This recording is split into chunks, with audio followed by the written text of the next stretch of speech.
زمین میں آپ اپنے صحابہ اکرام کو لے کر وہاں پر پہنچے تو آپ نے حجرہ نہیں بنایا اما عائشہ کا اور اسی طرح جتنے ازواج مطہرات اس وقت باحیات تھی آپ نے ان کے گھروں کی فکر نہیں فرمائی بلکہ مسجد نبوی کی فکر فرمائی. آپ صلی اللہ علیہ وسلم سب سے پہلے مسجد نبوی کے لیے جو جگہ پسند فرمائی وہ دو یتیم بچوں کی جگہ تھی, ایک سہل اور دوسرا سہیل.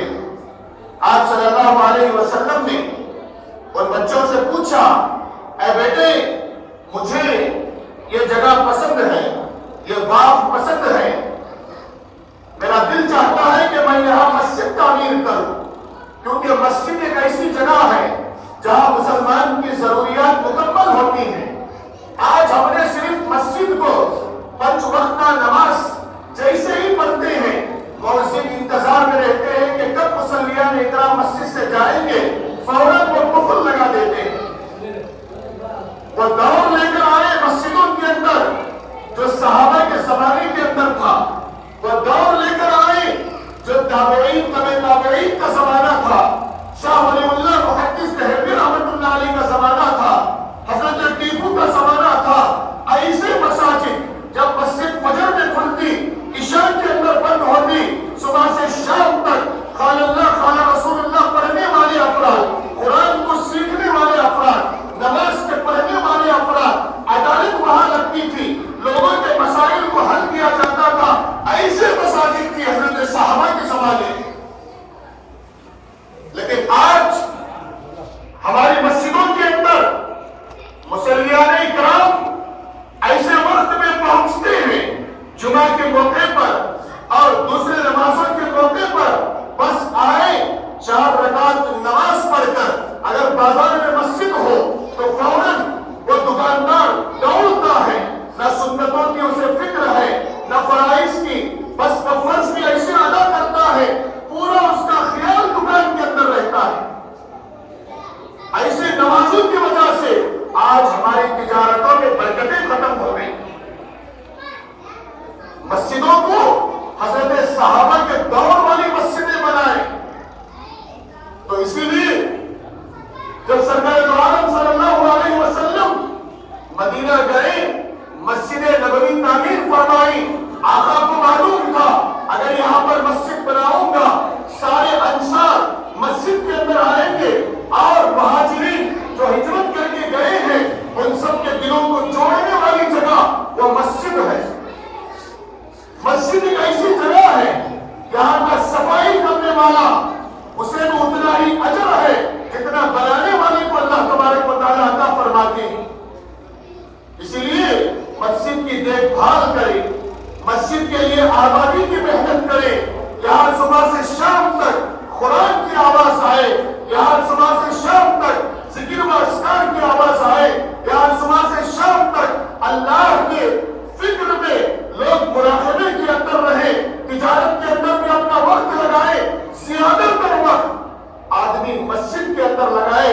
آقا نے فرمایا جو زیادہ مسجد کے اندر رہتا ہے اس کے ایمان کے پکے ہونے کی میرے طرف سے گواہی ہے. اب وہ بچے آئے, اللہ کے نبی سے انہوں نے کہا, اے اللہ کے نبی آپ ہم سے کیا قیمت پوچھتے ہو؟ حالانکہ یتیم بچے سہیل اور سہیل, انہوں نے کہا اے اللہ کے نبی ہمیں کوئی رقم نہیں چاہیے, اگر آج میں ہوتا آپ ہوتے مسجد کی, جہاں مسجد کے بغل میں جگہ ہوتی ہے, جا کر آپ دیکھیں لوگوں کے خیالات بدل گئے ہیں. وہ سوچتے ہیں کہ مسجد والے پیسہ نہیں دیتے, اور جب اس جگہ کو کاٹ کیا جاتا ہے مارکیٹ سے زیادہ اس کی قیمت کو مسلمان بنا دیتے ہیں. ایسا ہمارا حال ہے. وہ زمانہ یاد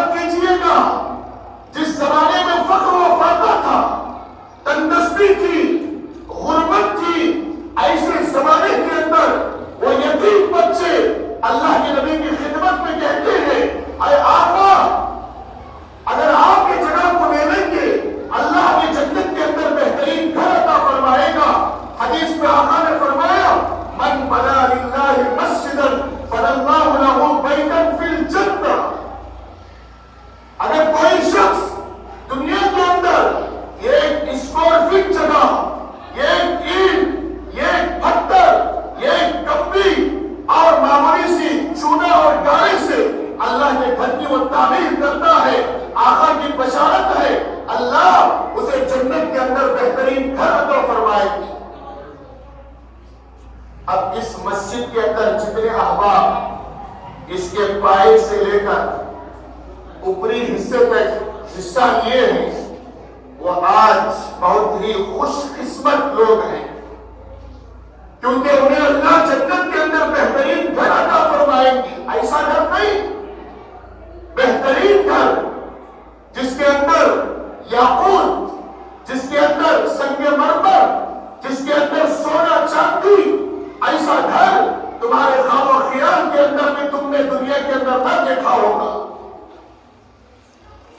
اور آقا نے فرمایا دیکھیے تمہارے 40 لاکھ کی زمین کا وہ مقام اللہ کی نگاہ کے اندر نہیں ہے۔ احب البلاد الی اللہ مساجدها، آقا نے فرمایا کہ جس زمین پر مسجد تعمیر ہوتی ہے اللہ کی نگاہ کے اندر پوری دنیا کے گھروں کی جو زمینیں ہیں اس سے زیادہ مقام و مرتبہ اس مسجد کی زمین کا ہوتا ہے۔ آج اس حمزہ مسجد کی جو زمین ہے تمہارے پورے محبوب نگر کے علاقے کی، تمہارے گھروں کی زمین کی اتنی ویلیو اللہ کی نگاہ کے اندر نہیں ہے، اتنی قیمت نہیں ہے جتنی آج اس زمین کی قیمت اللہ کی نگاہ کے اندر ہے۔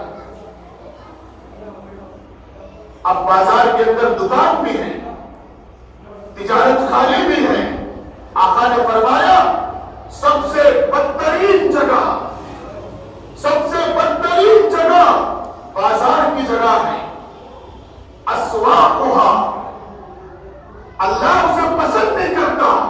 اگر کوئی جگہ اللہ کو پسند آتی ہے وہ مسجد ہے۔ آپ دنیا کے اندر کہیں بھی چلے جائیں آپ کو وہ سکون نہیں ملتا جو سکون اللہ نے مسجد کی چار دیواری کے اندر رکھا ہے۔ یہاں آئیے، نماز پڑھیے، ذکر و اذکار کیجیے، اللہ کی رحمتیں آپ پر برسیں گی۔ آپ کے قلب کے اندر جو عجیب سی کیفیت ہے، پریشانی ہے، اللہ خود بخود اسے دور فرما دیں گے، ایک عجیب سی سکون ملے گا۔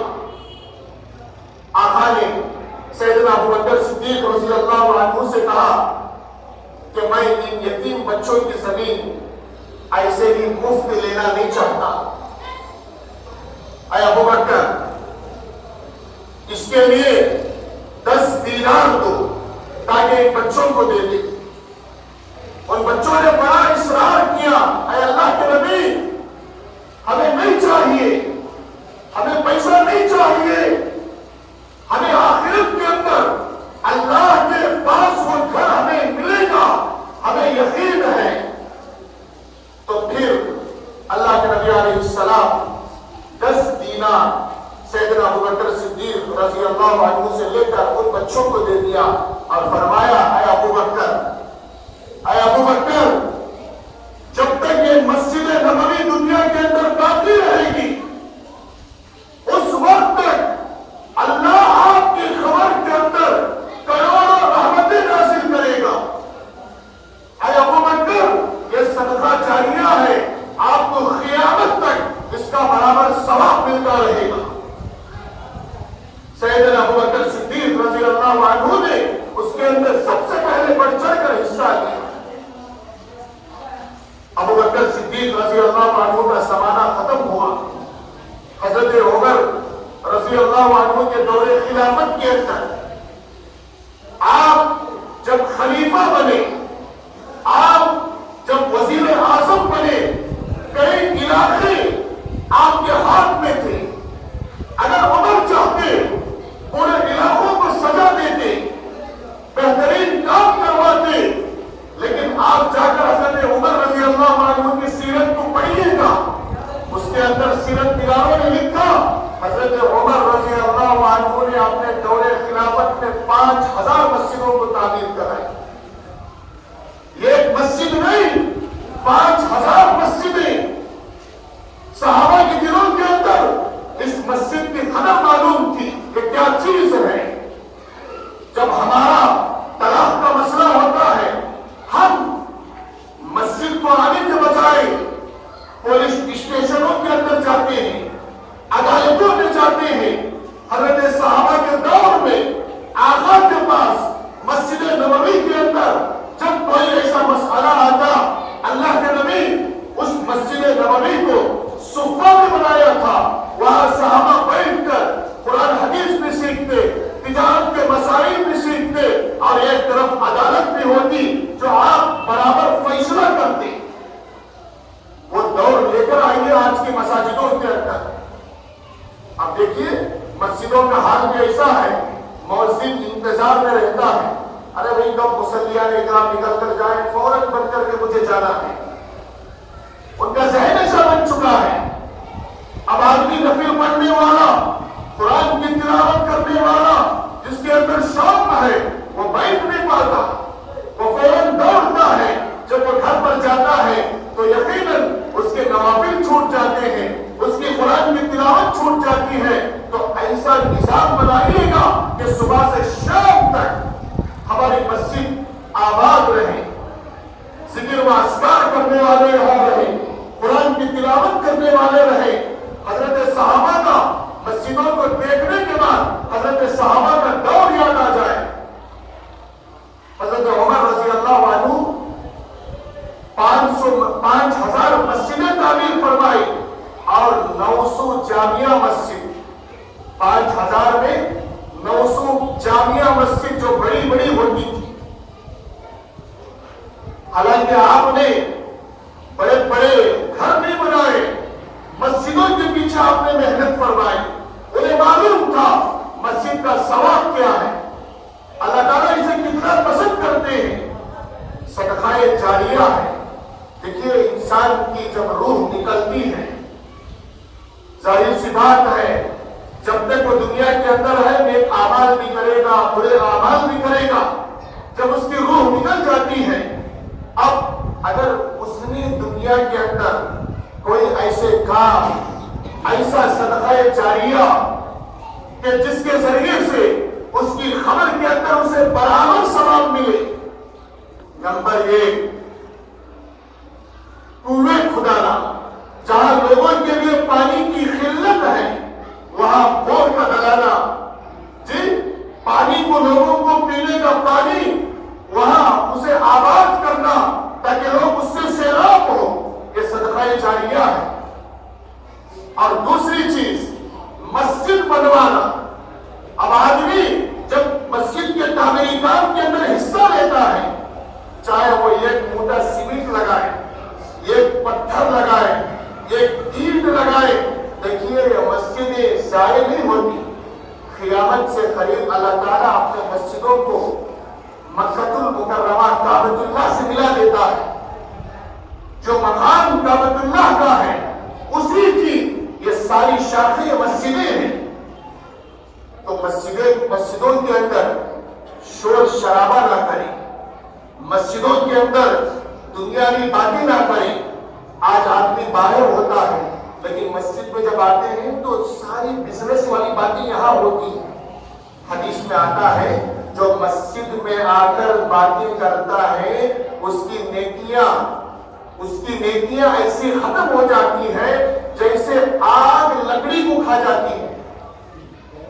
اگر آپ اپنے نیکیوں کو ختم کرنا چاہتے ہیں تو مسجد کے اندر شور شرابہ کریں، یہاں فرشتے آتے ہیں، آپ اللہ کے مہمان ہو۔ جب مہمان، اگر میں کسی کے آپ کے گھر پر مہمان بن کر جب میں آتا ہوں، ایسا نہیں کہ میزبان کے گھر کے اندر میں پاؤں پھیلا کر بیٹھ گیا، چیخے مار مار کر میزبان سے بات کر رہا ہوں، کوئی کرے گا؟ ہرگز نہیں کرے گا۔ ہم سب اللہ کے مہمان ہیں۔ جب ہمارا میزبان خدا ہے، یقیناً ہمیں یہاں دنیا کی باتیں نہیں کرنا چاہیے۔ ہم قرآن کی تلاوت میں منہمک رہیں، مصروف رہیں، تاکہ ہمارے ہونٹوں کو فرشتے بوسہ دیں، ہمارا چرچا ہو، ہمارے تعریفیں ہو کہ دیکھو یہ ذاکر آدمی ہے، شاکر آدمی ہے، یہ قرآن کی تلاوت کرنے والا ہے، نوافل پڑھنے والا ہے، اوقات کی، وقت کی قدر کریں۔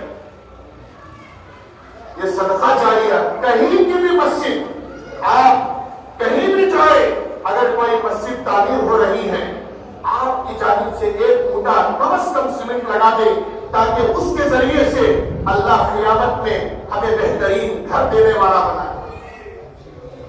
یہ آفر ہے، یہ موقع ہے، اگر ہم نے اس موقع کو ہاتھوں سے گوا دیا، نکال دیا، یقیناً موت کے بعد جب ہم اپنے اعمال کو دیکھیں گے اس وقت ہمیں حسرت ہوگی کہ کاش میں دنیا کے اندر اپنے مال کو اللہ کے راستے کے اندر لگاتا، مساجد میں خرچ کرتا تو کتنا اچھا ہوتا۔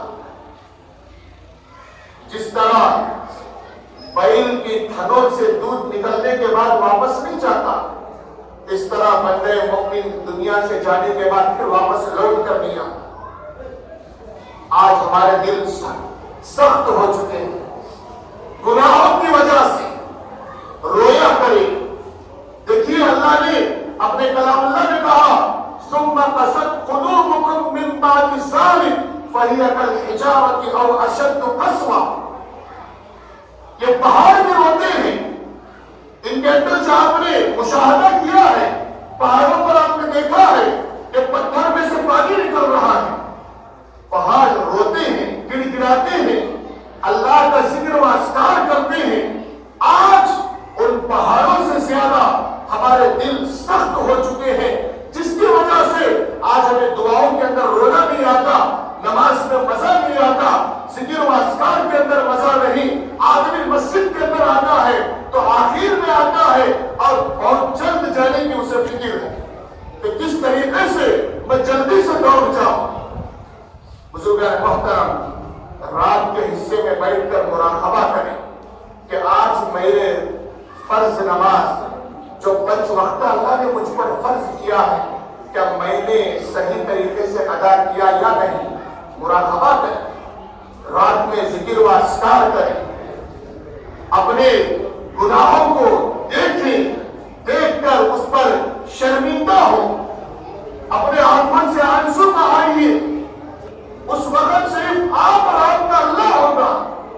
یقیناً جس انسان دنیا کے اندر اپنے آنکھوں سے آنسو کو بہاتا ہے اسے دوزخ میں رونا نہیں پڑتا، جو دنیا کے اندر نہیں ہوتا اسے دوزخ کے اندر جانے کے بعد وہ اتنا روئے گا، اتنا روئے گا، اس کے آنکھوں کے آنسو ختم ہو کر خون آ جائے گا۔ مفسرین نے بیان کیا کہ اس خون اور آنکھوں کے آنسو سے اس پر کشتیاں چلا سکتے ہیں، اتنا روئے گا۔ تو آج رونے کی ضرورت ہے۔ مسجد تو ماشاءاللہ آپ لوگوں نے مل کر تعمیر کر دی، اب آپ لوگوں کی ذمہ داری ہے کہ اس کی آبادی کی فکر کریں۔ فجر میں یہ پوری مسجد بھر جائے، ظہر میں، عصر میں، مغرب میں، عشاء میں بھری رہے جس طرح جمعہ میں بھرتی ہے، ورنہ یہ مسجد ہم سب کے لیے بددعا دے گی۔ جب اس کی بددعا ہوگی یقیناً ہمارے گھروں کے اندر سکون نہیں رہے گا، ہماری تجارتوں میں برکتیں نہیں رہے گی۔ جو آدمی اللہ کا مہمان بن کر اس کی آبادی کی فکر کرتا ہے، اللہ اس مسجد کے اندر بیٹھ کر کہہ رہا ہوں اللہ اس کے گھر کو آباد رکھے گا۔ اس لیے ہمیشہ اس کی فکر کریں۔ حضرت اورنگزیب رحمت اللہ علیہ